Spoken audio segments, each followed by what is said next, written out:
ভগবদ্গীতায় দেখা যায় কুরুক্ষেত্রের যুদ্ধ শুরু হওয়ার আগে অর্জুন ভগবান শ্রীকৃষ্ণকে বললেন, হে কৃষ্ণ, রথকে তুমি এই যুদ্ধের মাঝখানে নিয়ে যাও, অর্থাৎ ময়দানের মাঝখানে নিয়ে যাও।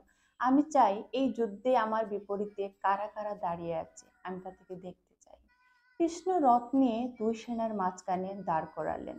সেখানে অর্জুন দেখতে পেলেন তার আত্মীয় স্বজন, গুরুজন, বন্ধু বান্ধব, ভাই বোনের ছেলে, এমনকি দাদু ভীষ্ম এবং গুরু দ্রোণাচার্যও এখানে দাঁড়িয়ে আছেন। আচ্ছা, আপনারাই বলুন তো, কেউ কি অন্য যার সঙ্গে যুদ্ধ করুক না কেন, সে কি তার কখনো গুরুদেবের সঙ্গে যুদ্ধ করতে পারে? পারে না। তখন অর্জুনের হৃদয়ের পরিবর্তন ঘটলো। অর্জুন ভাবলো, এটা আমি কি করছি? অর্জুন এই দৃশ্য দেখে ভীষণ কাঁপতে শুরু করলেন। তিনি ভাবলেন, আমি তো এদের সঙ্গে যুদ্ধ করতে পারি না, এরা তো আমার প্রিয়জন। আমি আমি কি করে নিজের আপনজনদের সঙ্গে যুদ্ধ করব? আনন্দের জন্য, রাজ্যের জন্য এদের হত্যা করব? এ কেমন ধর্ম? এই ধর্ম তো আমি কখনো মানতে পারি না। তার শরীর কাঁপতে লাগলো, ধনুক হাত থেকে পড়ে গেল, চোখ ভরে এলো অশ্রুতে। অর্জুন মনে মনে ভাবলেন, আমি এদের হত্যা করলে কি লাভ হবে? নিজেদের লোককে হত্যা করলে কি লাভ হয়? রাজ্যভোগ, সুখ সবই তো এদের ছাড়া অর্থহীন। নিজেদের লোকে যদি না থাকে, পরিবারে যদি না থাকে, কিসের আনন্দ?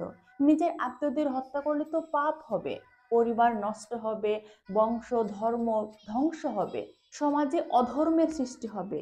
এই চিন্তায় ভেঙে পড়লেন অর্জুন।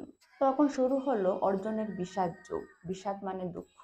অর্জুন বললেন, হে কৃষ্ণ, আমি যুদ্ধ করব না।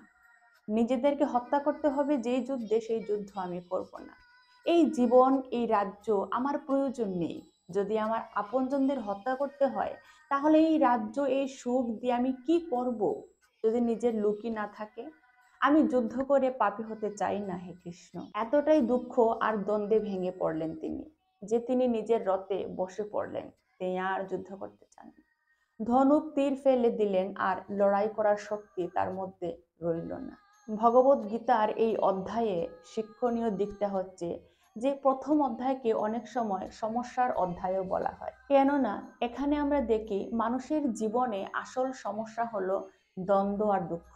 অর্জুনের মতো মহান বীরও আত্মীয় মমতার কারণে দুর্বল হয়ে পড়েন। জীবনে যখন কঠিন সিদ্ধান্ত নিতে হয়, তখন প্রায়ই আমাদের বুদ্ধি বিভ্রান্ত হয়ে যায়। শুধু আবেগ দিয়ে বড় সিদ্ধান্ত নিলে ভুল হয়, প্রয়োজন জ্ঞানের আলো। এই অবস্থাতেও অর্জুন শরণ নিলেন কৃষ্ণের, যা পরবর্তী অধ্যায়ের সমাধান হিসাবে গীতার জ্ঞান হয়ে ওঠে।